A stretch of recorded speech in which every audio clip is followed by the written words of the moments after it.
Hari ini ada namanya pertandingan Muay Thai, kompetisi Muay Thai yang tajuknya WBC Muay Thai Indonesia Festival.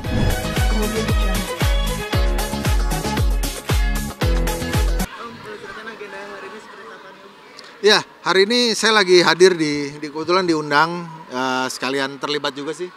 Di acara hari ini ada namanya pertandingan Muay Thai, kompetisi Muay Thai yang tajuknya WBC Muay Thai Indonesia Festival. Jadi di sini ada puluhan fight Muay Thai yang udah mulai dari tadi siang sampai malam ini. Puncaknya nih ada 5 atau 6 fight profesional. Sebenarnya main fightnya ini malam ini. Jadi saya terlibat di sini karena kebetulan saya ketua umum Muay Thai Profesional Indonesia, salah satu badan satu-satunya kayak badan Muay Thai profesional yang ada di Indonesia. Kita langsung dibawa ke Menpora. Ini teman-teman dari WBC Muay Thai Indonesia yang kita kolaborasi hari ini. Ini dari kapan sih nyiapin semua ini? Oh, nyiapin ini? Ini nyiapin ini kayaknya sekitar 3 atau 4 bulanan ya. Ya karena bukan masalah ini, karena kan kalau pertandingan gini kita mesti istilahnya namanya matchmaking ya. Jadi kita mencari pasangan-pasangan itu yang bertanding karena itu nggak gampang. Apalagi di fight yang amatir, pemula itu kan mereka daftar. Kita mesti cocokin beratnya harus sama, di kelas berat yang sama, terus nemuin belum laki-laki terus ada perempuan. Seru sih sebenarnya. Kalau di fight pro itu udah lebih gampang karena udah ada pemain-pemainnya, jadi udah ada juaranya, udah ada juara bertahannya, siapa penantangnya. Nah itu tinggal diadu gitu. Melihat tadi permainan yang tadi itu baru yang amatir ya? Iya tadi baru sampai semi pro. Yang amatir udah tadi siang, yang tadi semi pro. Perbedaannya cuman di regulasi. Jadi kalau tadi dilihat mereka masih pakai protektor, tapi udah lebih kebuka. Kalau yang amatirnya biasanya mereka lebih ketutup, ada body protector. Tadi udah kebuka tapi mereka masih keamanannya kita masih pakai yang paling penting headguard, pelindung kepala karena mereka baru ya. Melihatnya seperti apa, banyak penerus nih dari generasi muda untuk Muay Thai? Bagus sih menurut saya, positif. Jadi jangan kita ngelihat olahraga seperti ini nih, apa tuh namanya, jeleknya, bahaya. Menurut saya kita main catur aja kita bisa kena stroke di tengah, kita mati gitu. jadi jangan lihat pertandingan kita. Yang penting kita melihat di pertandingan itu backgroundnya yang support tuh siapa, federasinya jelas nggak? Regulasi, kalau federasi jelas artinya regulasinya jelas. Di dalam juga istilahnya perangkat pertandingan dalam hari ini wasit, juri, tenaga medis itu udah pasti jelas. Ini udah pasti jelas karena ini yang ada ini WBC Muay Thai Indonesia dan Muay Thai Profesional Indonesia. Jadi udah pasti jelas. Ya insya Allah semuanya akan berlangsung baik. Kalau saat tadi ngeliat sampai ada yang semaput segala macam, itu tenang aja. Itu bukan, itu mereka kehabisan napas. Tapi kalau dari keluarga Om sendiri kan istri juga banyak, tapi kalau anak-anak sendiri mau diterusin nggak nih? Nggak tahu sih, tergantung mereka. Mereka dari kecil udah bosen ngeliat aku sama ibunya istilahnya ngurusin beginian terus gitu. Mereka udah bosen banget. Kita ajak kemana aja ngurusin fighter, mereka udah ngelihat fighter itu dalam istilahnya dari yang KO-nya biasa aja sampai yang robeknya ada 2, kulitnya sampai kebuka, mereka udah biasa. Jadi aku nggak tahu mereka mau ngelanjut. Kali kalau sekedar buat hobi aja kali mungkin mereka tetap jalanin gitu. Tapi sering latihan bareng juga? Masih sih sampai hari ini di rumah gitu. Kita kadang-kadang latihan di rumah. Dulu aku punya sasana, tapi sekarang sasana aku udah tutup. Lagi mau nyari tempat baru. Jadi udah sekitar 1,5 tahun ini tutup. Aku dulu 15 tahun punya sasana. Jadi kehidupannya tuh tiap hari di sasana selain syuting. Tapi kalau Om sendiri kalau misal disuruh tanding itu masih mau? Ya enggak lah, gila udah tua. Udah tua. Kalau ngelihat gitu sih pengen tanding gitu. Kalau tanding tuh gampang mas, latihannya yang males. Ya, jadi semua dulu saya ngebina atlet banyak, mereka semua tuh semangat, bagus sih semangat. Oh bang, tuh om, saya mau tanding gitu. Ya saya tantang. Nih kalau mau tanding, nih program latihannya kayak gini. Tuh mundur teratur semuanya. Mereka takut sama program latihannya. Mereka mau tanding tapi mereka nggak mau ngejalanin latihannya. Nggak banyak lah. Yang mau ya dia sukses jadi atlet gitu. Om, ini kan ada artikel katanya Om sama istri makin romantis gara-gara Muay Thai. Boleh ceritain Om? Iya bukan makin romantis sih. Ya karena ya kita dulu dari kita muda sebelum punya anak kita hobinya udah Muay Thai nih. Jadi latihan setiap hari sampai akhirnya punya sasana sendiri.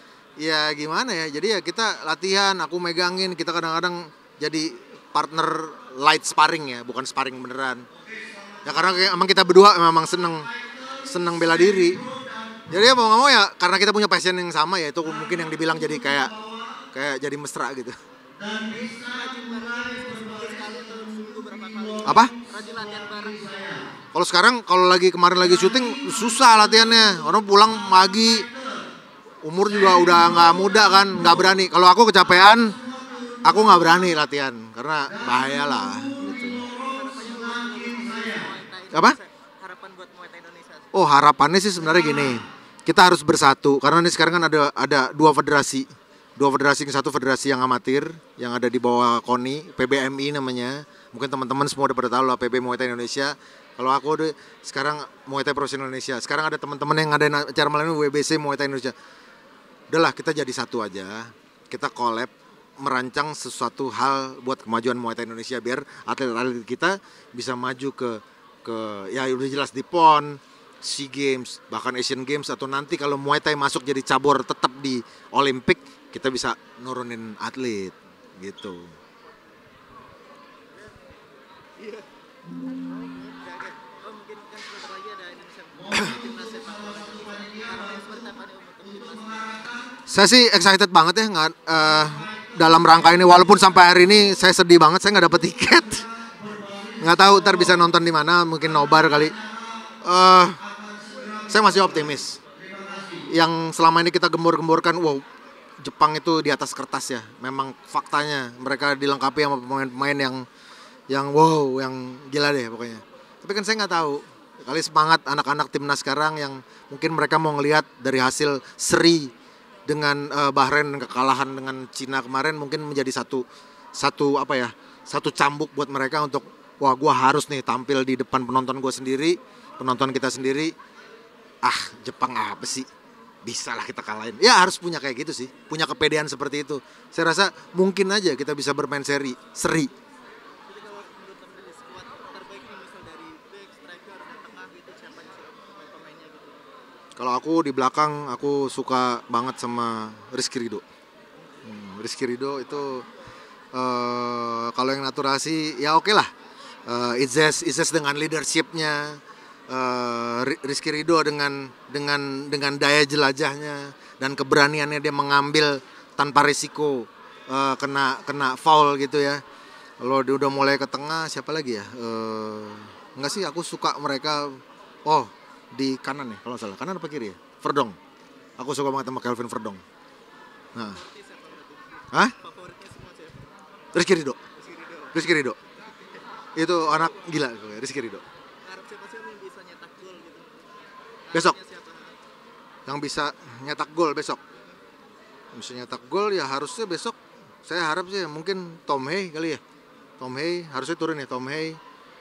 Terus siapa lagi? Depan mau dimainin siapa ya? Aku sih ngarepin Tom Hay sih. Harusnya Tom Hay bisa ngegolin besok. Waduh ini nggak mau muluk-muluk nih.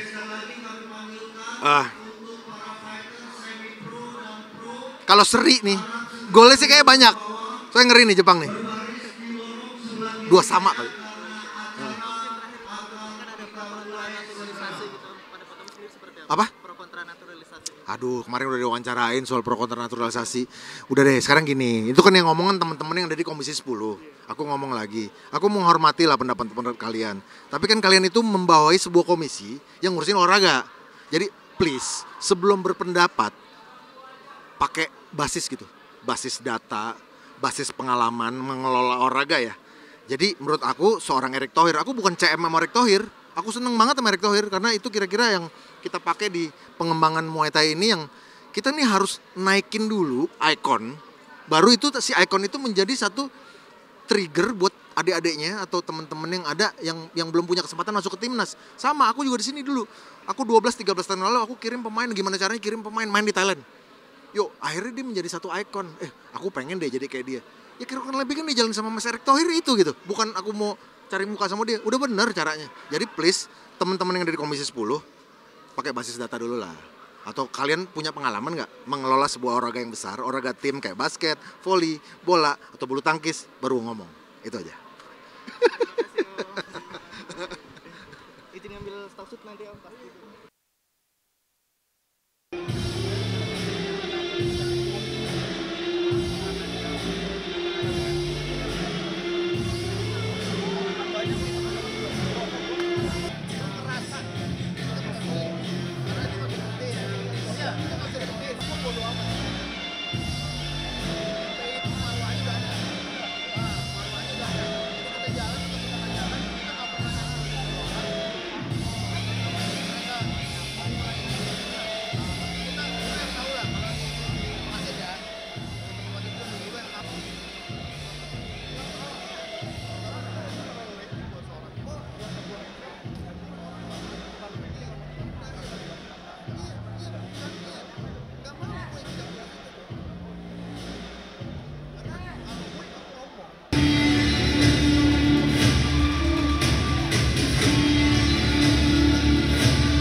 And the winner is